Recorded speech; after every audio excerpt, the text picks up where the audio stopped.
Doctor Sudhanshu Trivedi, आप कह रहे हैं कि दोनों समाजवादी पार्टी कांग्रेस के बीच में दंगल हो रहा है संभल को लेकर के। यहां पे तो दोनों यूनाइटेड हैं, दोनों ही कह रहे हैं कि आपका प्रशासन हत्यारा है संभल में, इसीलिए दोनों संभल जाना चाहते हैं और दोनों आवाज उठाना चाहते हैं संभल की, जिस आवाज को आप दबा रहे हैं।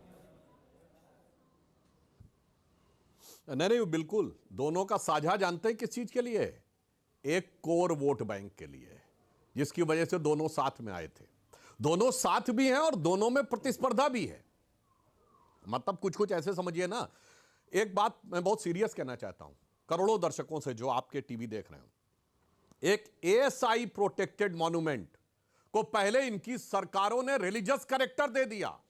भारतीय पुरातात्विक सर्वेक्षण के द्वारा संरक्षित एक मॉन्यूमेंट को एक धार्मिक स्थल में तब्दील कर दिया गया और अब हालत यह है कि एएसआई अपने प्रोटेक्टेड मॉन्यूमेंट के अंदर नहीं जा सकता। अंदर जाएगा तो ये लोग खड़े हो जाते हैं आके संविधान के रखवाले कि साहब पूरा लॉ एंड ऑर्डर बिगड़ जाएगा। यानी सरकारी संस्थान की जमीन में खुद सरकारी संस्थान नहीं जा सकता और ये आके खड़े हो जाते हैं आके बोलने के लिए। यहां से देश के संविधान में खतरा आता है। और घनश्याम तिवारी जी के लिए मैं कहना चाहूंगा, पढ़ा लिखा व्यक्ति होकर, हार्वर्ड से पढ़े होकर सपा का प्रभाव कैसे बुद्धि को कुंद कर देता है। प्रधानमंत्री जी के सभी जगह कार्यक्रम उपलब्ध हैं, कहां कहां वो ऑफिशियल कार्यक्रमों में थे और ये कहते हैं गायब हैं। अरे कल दिखाई नहीं पड़े क्या कि चंडीगढ़ में बैठे हुए दिखाई नहीं पड़े?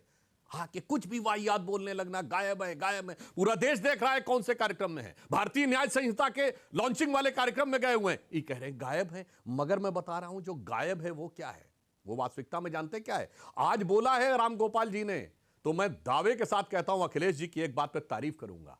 क्या धोबी पछाड़ मारा है कांग्रेस को। कांग्रेस का मुद्दा फेंकाया गया। जो कांग्रेस जिसने एक बार इस संभल का मुद्दा नहीं उठाया, कांग्रेस से किसी नेता ने एक नोटिस संभल पे नहीं दिया, आज विवश होकर उसे अखिलेश यादव जी की पिच पर आना पड़ा।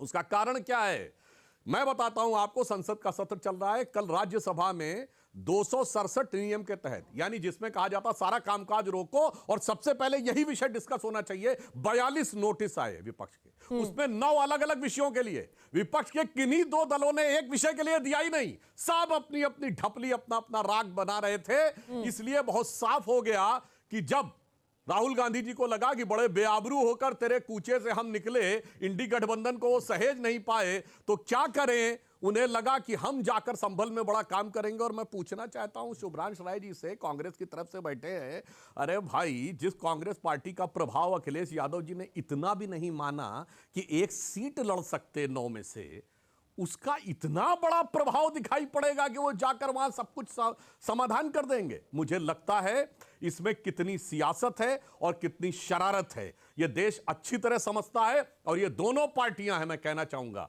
अभी ये बोल रहे थे जिनका खून बहा, क्यों फैजाबाद, लखनऊ और वाराणसी की अदालत ने धमाके करने वालों में तो किसी के लिए कोई चोट पहुंची नहीं थी। ठीक है, जब आतंकवाद के आरोपियों से केस विड्रॉ किए थे, दिल्ली मुंबई से लेके कहां कहां तक आतंकवाद के आरोपियों के घरों पे जाते थे, आजमगढ़ के सज्जादपुर में जाके सिजदा करते थे।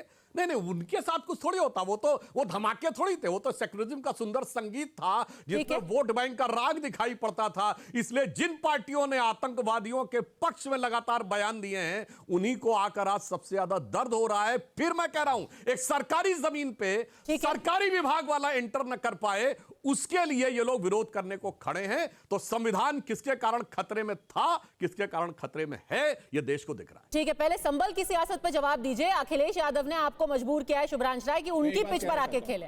एक सेकंड, आपके पास आऊंगी फिर घनश्याम तिवारी। शुभ्रांश राय पहले। पद्मजा जी, जैसे हमने सुधांशु जी का मोनोलॉग सुना, मुझे लगता है कि मैं इसी तरह से जवाब दूं, बेहतर रहेगा। 2-3 बड़ी बड़ी बातें हैं मान्यवर, बड़े नादान हैं आप। जहर की शीशी में दवा बेचने की कोशिश कर रहे हैं और हंस भी देते हैं। वाह क्या बात है। जो लोग मरे, क्या उनके जीवन की कोई कीमत नहीं है? एक बात, अगर मरे हैं उनके जीवन की कीमत है तो बताइए कि उनके जीवन की कीमत है।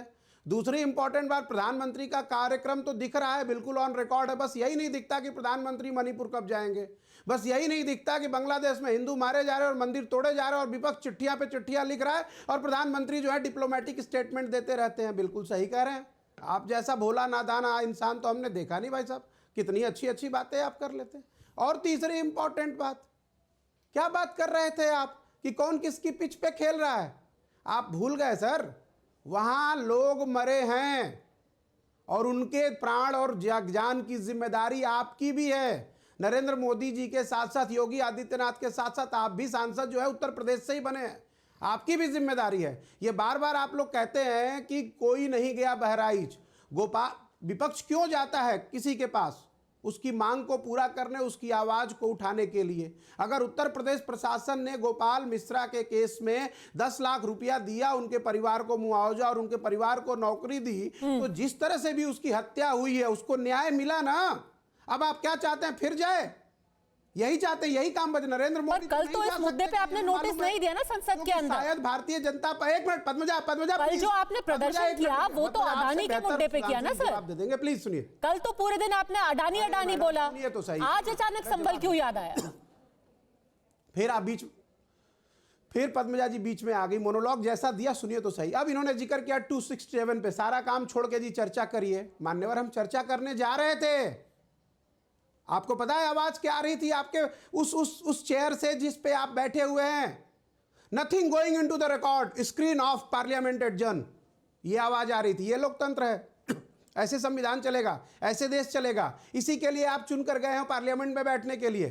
अगर विपक्ष अपनी आवाज नहीं रख सकता, और रही आपने जो कल 9 मुद्दे बताए थे, उसमें मुद्दा अडानी था, उसमें मुद्दा संभल था कि नहीं था, बताइए।